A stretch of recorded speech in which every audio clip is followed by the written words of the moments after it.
साथियों नमस्कार। जैसा आप सभी जानते हैं, मैं हूं डॉक्टर वेद पांडे और आप सभी हैं BN liver treatment centre channel के ऊपर। हमारे यूट्यूब चैनल जैसा कि आप सभी लोग जानते हैं कि नई नई वीडियोस लाता रहता है, गैस्ट्रो इंटेस्टाइनल ट्रैक्ट से रिलेटेड, आपके पेट से संबंधित बीमारियों के संबंधित, और इसके अलावा कई सारे ऐसी रोग हैं, इलनेस हैं जो एलोपैथी मेडिसिन में क्योर नहीं हो पाती हैं। तो आयुर्वेदा मेडिसिन के जरिए हम लोग इसको क्योर करते हैं, परमानेंटली क्योर करते हैं। उस रिलेटेड में वीडियोस लाता रहता हूं। खैर, जो कुछ भी है, लेकिन आज हम डिस्कस करेंगे वापस एक बार फिर से हेपेटाइटिस बी के बारे में। हेपेटाइटिस बी के बारे में मैं पहले भी आपके सामने कई सारी वीडियोस में लेकर आ चुका हूं और आपको पता होगा, उनकी काफी जानकारी आपको मिल चुकी होगी। जैसे उनके लक्षण हैं, उनके कारण, उस हेपेटाइटिस से बचाव के उपचार आपको पता लग गए होंगे। इसके अलावा किस तरह से हम प्रिवेंट कर सकते हैं अपने आप को, प्रिवेंशन से रिलेटेड आपको पता चल गया होगा काफी कुछ। लेकिन फिर भी कुछ पेशेंट्स का, या फिर भी हम कहें कि कुछ लोगों का, नए लोग भी हैं जो मुझे अब तक फोन करके पूछते हैं मेरे नंबर पे कि किस तरह से, क्या क्या होता है इसके अंदर। सर मेरे को प्लीज डिटेल में ये जानकारी दीजिए। तो भाई मैं एक छोटी सी बात आपको समझाना चाहता हूं। ये कॉमन सेंस की बात है कि आपको पता होना चाहिए। थोड़ा सा मैं बिजी रहता हूं, है ना। तो मेन चीज ये है कि आप ये चीजें सारी, आप मेरे वीडियोस अगर आप देखेंगे, सारे वीडियोस मेरे देखो, यूट्यूब चैनल के ऊपर जितने मेरे वीडियोस पड़े हुए हैं सारे आप देखिए उनको, तो आपको सब कुछ पता लग जाएगा। डिजीज की जो डिटेल है वो आपको कंप्लीटली पता लग जाएगी कि क्या इसके लक्षण होते हैं, क्या इसके बचाव के उपचार हैं। मैंने सब कुछ, each and everything point of the view से मैंने आपको समझा रखा है उसको। तो अगर आप देखेंगे तो सारी चीजें आपको पता लग जाएगी। अब होता क्या है इसमें, आप लोग मुझे जब कॉल करके आप जनरल सी जब चीजें पूछते हैं कि सर ये क्या होता है, क्या नहीं होता है, तो भाई सबसे बड़ी बात है, मुझे आपको रिप्लाई देने में कोई ऐतराज नहीं होता है। मेरे पास अगर टाइम है तो आप 100 बार कॉल करिए मुझे, मैं 100 बार आपको वो चीजें समझाऊंगा। लेकिन एक्चुअली होता क्या है, मेरा थोड़ा हेक्टिक शेड्यूल रहता है, और इस हेक्टिक शेड्यूल में आप जब ये जनरल क्वेश्चंस मेरे साथ में जब करते हो तो वो टाइम कहीं और मेरा यूटिलाइज हो सकता है, किसी और पेशेंट्स को जो लाभ, जो कीमती चीजें हैं बताने से, मैं वो भूल जाता हूं, वो टाइम रह जाता है, तो आपके साथ ही वो टाइम चला जाता है। तो इसलिए प्लीज मेरी रिक्वेस्ट है आप सभी से, अगर आपको हेपेटाइटिस बी से रिलेटेड, अगर आपको जनरल आपको जानकारी लेनी है तो मेरे वीडियोस को आप देखें। आप ज्यादा नहीं, मैं कहता हूं यही वीडियो को आप देख लो, अंत तक देख लो। किसी भी वीडियोस को, होता क्या है, मेरे वीडियोस को आप शुरुआत में कुछ टाइम के लिए आप देखते हो और फिर उसको आप किक आउट कर देते हो वहां से, है ना। तो 2 या 3 मिनट अगर आप मेरे वीडियो को देखते हो तो आपको पूरी अब लास्ट तक आप वीडियो को एक बार देखिए। मैं गारंटी से बोलता हूं दोस्तों, आपको कंप्लीटली आपको समझ में आ जाएगा कि क्या हेपेटाइटिस बी और इससे, खैर जो कुछ भी है, अभी हम वापस एक बार फिर से डिस्कस कर लेते हैं। ये वीडियोस में स्पेशली नए पेशेंट्स और मेरे जो पुराने पेशेंट्स चल रहे हैं उन सब के लिए मैं वीडियोस लेकर आया हूं। तो इसको आप ध्यान से एक एक पॉइंट ऑफ व्यू को आप समझिए। मैं कुछ जनरल डिस्कशन स्पेशली कर रहा हूं, जो मेरे पास में अक्सर करके मेरे पेशेंट्स के जो क्वेश्चंस हैं वो पुटअप होते हैं, उनसे रिलेटेड मैं आपको सारी क्वेरीज बताता हूं जो अब तक मेरे पास क्वेरी आई है। तो सारा तो हो सकता है इसके अंदर कवर ना हो पाए, लेकिन मैं चैनल को लाइक और सब्सक्राइब करोगे तो नेक्स्ट वीडियोस आपको जो है वो उसके ऊपर मिल जाएगा। बाकी के क्वेश्चंस आप आराम से उसके अंदर देख सकते हैं कौन कौन से हैं। खैर, बहरहाल मैं आपके सामने कुछ क्वेश्चंस रखता हूं जो अक्सर करके पेशेंट हमसे पूछते हैं। तो पहला क्वेश्चन कि अब अगर हम बात करते हैं तो उनकी बात आती है कि हेपेटाइटिस बी है क्या। फिर से वही सवाल आता है, हेपेटाइटिस बी है क्या। मैं आपको बताना चाहता हूं दोस्तों, फिर से मैं बता देता हूं, हर बार बताता हूं, वापस से बताता हूं। हेपेटाइटिस बी एक लिवर संक्रामक रोग है, लिवर में इंफेक्शन क्रिएट करने वाला एक रोग होता है जिसको अपन हेपेटाइटिस बी बोलते हैं। सेकंड थिंग ये होता किससे है। हेपेटाइटिस बी वायरस के कारण होता है, और हेपेटाइटिस बी वायरस के कारण होने के कारण ही इसको हेपेटाइटिस बी कहा जाता है ना। कुछ रोग होते हैं जो हेपेटाइटिस सी वायरस के कारण होता है, कुछ हेपेटाइटिस ए वायरस के कारण होता है। तो A B C D E के, ये अलग अलग वायरस के टाइप्स हैं। तो हेपेटाइटिस बी चूंकि हेपेटाइटिस बी वायरस के कारण होता है, हेपेडिनो वायरस इसका नाम है, तो हेपेडिनो वायरस के कारण जो रोग होता है तो उसको अपन बोलते हैं हेपेटाइटिस बी। सेकंड जो चीज अगर अपन बात करें, नेक्स्ट क्वेश्चन की अगर अपन बात करें, तो ये वायरस अपने आप में डबल शील्ड वायरस होता है, यानी 2 लेयर होती हैं वायरस के ऊपर, इनर लेयर और अपर लेयर, और सबसे ऊपर होता है उसके सरफेस। तो मेनली ये डबल लेयर्ड वायरस होता है, ठीक है। इसलिए इस वायरस को स्ट्रॉन्ग वायरस भी कहा जाता है, थोड़ा ये स्ट्रॉन्ग होता है अदर वायरसेस से। अब मेन चीज है, ये लिवर लिवर को संक्रमित करता है। अब लिवर को संक्रमित कैसे करता है, एज यू नो, मैं वापस आपको बता देता हूं।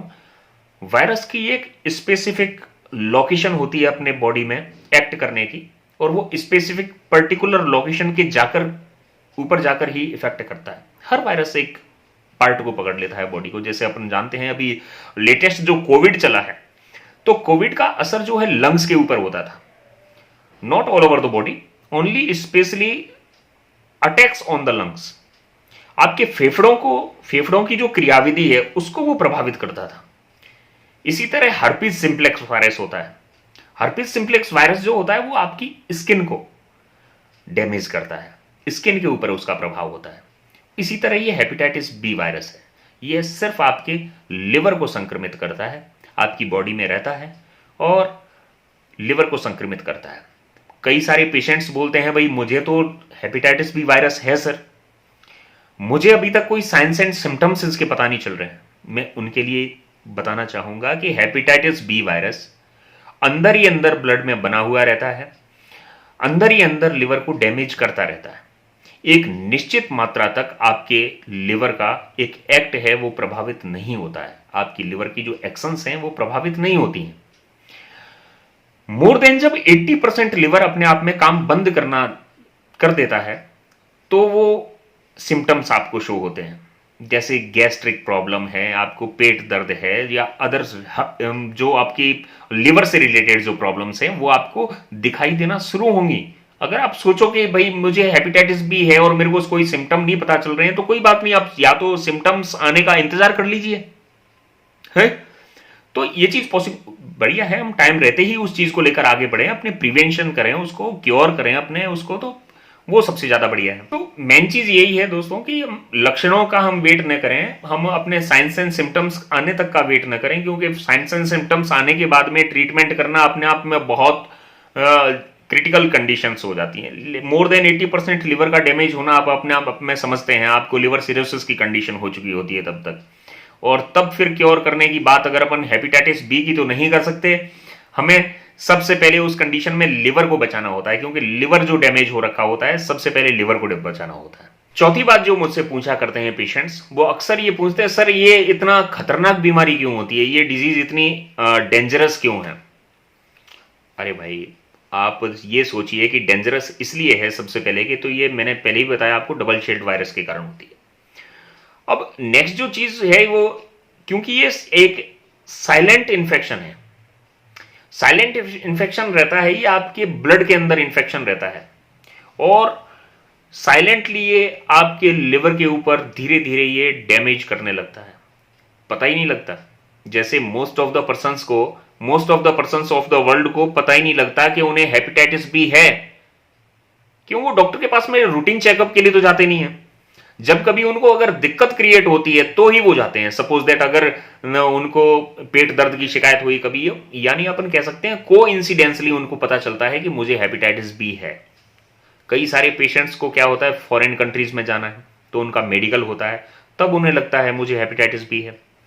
कई लोगों को क्या होता है कि ब्लड डोनेट करना होता है, तो ब्लड डोनेशन से पहले आप जानते हैं ब्लड टेस्ट होता है, तब उनको जाकर पता लगता है। या किसी को मेजर सर्जरी हो रही है, किसी पेशेंट की मेजर सर्जरी हो रही है, तो सर्जरी से पहले ब्लड टेस्ट होता है, तब उनको जाकर पता लगता है मुझे हेपेटाइटिस बी है। तो इसी तरह ये साइलेंट होता है, एक्चुअली इसके सिम्टम्स एकदम से ये शो नहीं करता है, तो सिम्टम्स शो नहीं होने के कारण इंसान को पता नहीं चलता कि मुझे हेपेटाइटिस बी है। मैं आपको वर्ल्ड पॉपुलेशन की बात करूं तो हर 4 में से 1 व्यक्ति को हेपेटाइटिस बी है वर्ल्ड की पॉपुलेशन के हिसाब से। लेकिन कितना को पता है? नहीं पता है। अच्छा, आगे मैं आपको बताता हूं कि 7 लाख लोग, 7 से 8 लाख लोग मैं बताऊंगा आपको, प्रति वर्ष ऑल ओवर वर्ल्ड से लोग हेपेटाइटिस बी से संक्रमित होने के कारण मर जाते हैं, वो अपनी लाइफ को क्योर नहीं कर पाते। तो दोस्तों ये साइलेंट इन्फेक्शन है, एक बॉडी से दूसरी बॉडी में ये जो है ट्रांसफर होता है साइलेंटली। इसलिए ना कई बार तो जो वायरस फैला रहा है उसको नहीं पता होता है कि मुझे हेपेटाइटिस बी है, और जिसको वायरस फैल रहा है उसको भी नहीं पता चलता है कि ये हेपेटाइटिस बी उसको हो गया है, बट अंदर ही अंदर दोनों में हेपेटाइटिस बी है। तो इसीलिए इसको एक तरह से एड से भी खतरनाक इसको वायरस को माना गया है, क्योंकि ये वायरस, इसके वारियस फैक्टर्स होते हैं इसके एक बॉडी से दूसरी बॉडी में जो जाने के जो है वो वेरियस फैक्टर्स होते हैं, जैसे ब्लड ट्रांसफ्यूजन इसमें से मेजर फैक्टर हो गया। इसके अलावा सेक्सुअल कांटेक्ट जो है वो भी अपने आप में फैलने का कारण होता है। इसके अलावा बहुत से लोग बोलते हैं सर ऐसे तो मैंने कोई काम ही नहीं किया है जो ये मुझे क्यों हो गया हेपेटाइटिस बी। तो भाई कई बार ऐसा होता है कि हम बार्बर शॉप के ऊपर जाते हैं, नाई की दुकान के ऊपर जाते हैं और वहां जाकर अपने बाल कटवाते हैं, शेव बनवाते हैं, तो वो पर्टिकुलरली स्टरलाइज तो अपने इंस्ट्रूमेंट को करते नहीं। अब स्टरलाइज जो है अपने इंस्ट्रूमेंट को न करने के कारण क्या होता है, उनका जो ब्लेड है वो बार बार एक ही ब्लेड को कई लोगों में वो यूज कर लिया, या सपोज दैट उन्होंने ब्लेड तो चेंज कर दिया है ना, ब्लेड तो उन्होंने चेंज कर दिया बट रेजर तो सेम है।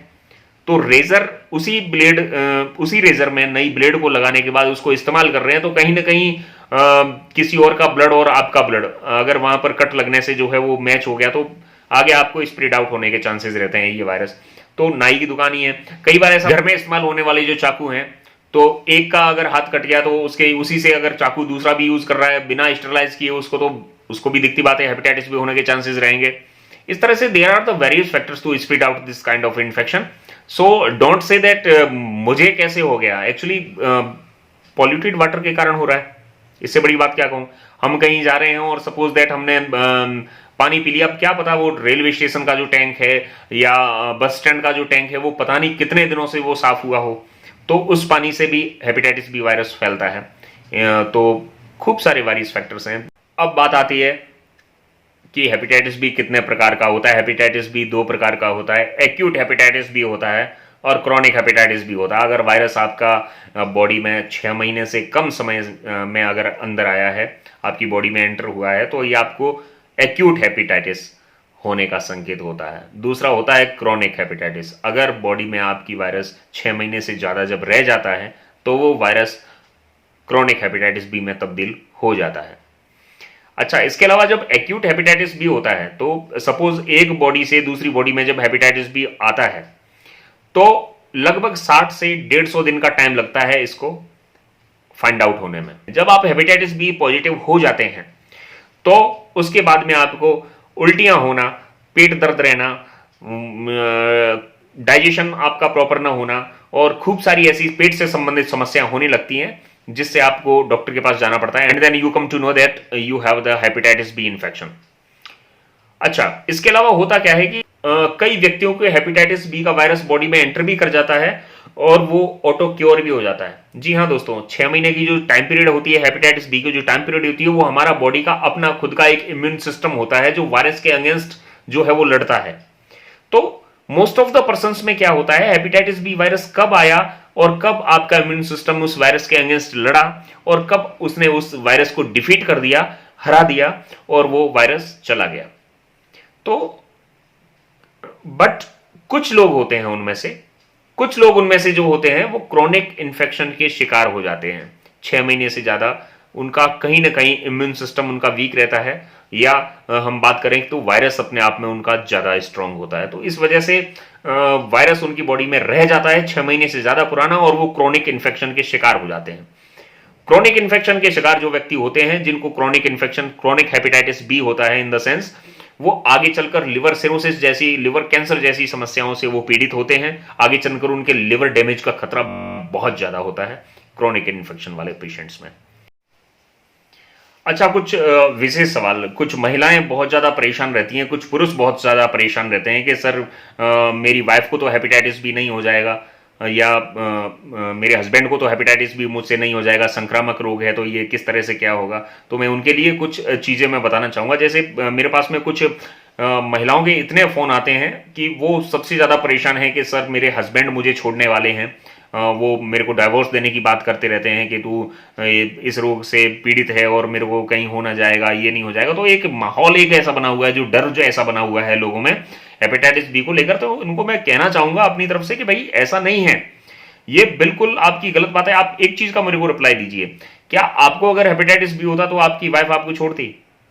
या जो महिलाएं ऐसा कर रही हैं, मैं उनके लिए बोलता हूं कि आप, तो ये देखिए, ऐसा नहीं है कि हर हेपेटाइटिस बी जो है इस माध्यम से फैलेगा ही फैलेगा, या जो आप एक बार अगर ऐसी कोई दिक्कत आ रही है तो मुझे आप रिपोर्ट्स भेजिए, जो मेरे दिए गए व्हाट्सएप नंबर हैं आपके सामने फ्लैश हो रहे होंगे मेरे मोबाइल के ऊपर, तो इन व्हाट्सएप नंबर के ऊपर एनी टाइम आप मुझे रिपोर्ट्स भेज सकते हैं। व्हाट्सएप के ऊपर आप मुझसे कांटेक्ट करिए, मैं आपको बताऊंगा कि वायरस आपकी किस स्थिति में है, एक बॉडी से दूसरी बॉडी में फैल सकता है या नहीं फैल सकता है, आपका वायरस क्योर हो सकता है या नहीं हो सकता है, हेपेटाइटिस बी आपका ठीक होने लायक है या नहीं है। अगर आपका वायरस ठीक होने लायक होगा तो हम उस चीज को लेकर, अगर हो सकता है चांसेस बनते हैं आपके वायरस ठीक होने के, तो हम उस चीज को लेकर आगे बढ़ सकते हैं ट्रीटमेंट के लिए, और बाकायदा आप मुझे फोन पर आप संपर्क कर सकते हैं।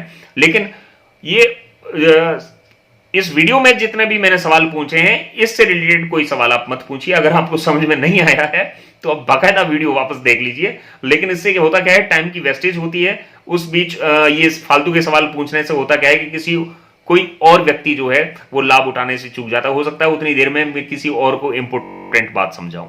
तो इसलिए आप जो क्वेश्चंस हैं वो सारे इसके अंदर मैंने जहां तक हो सका है वो क्लियर कर लिए हैं। अगर आपको इलाज से रिलेटेड अगर आपको बात करनी है कि आपका हेपेटाइटिस बी ठीक होने लायक है या नहीं है, या क्या कंडीशन है या नहीं है, तो उससे रिलेटेड आप मुझसे कोई क्वेरीज आप बाकायदा कर सकते हैं।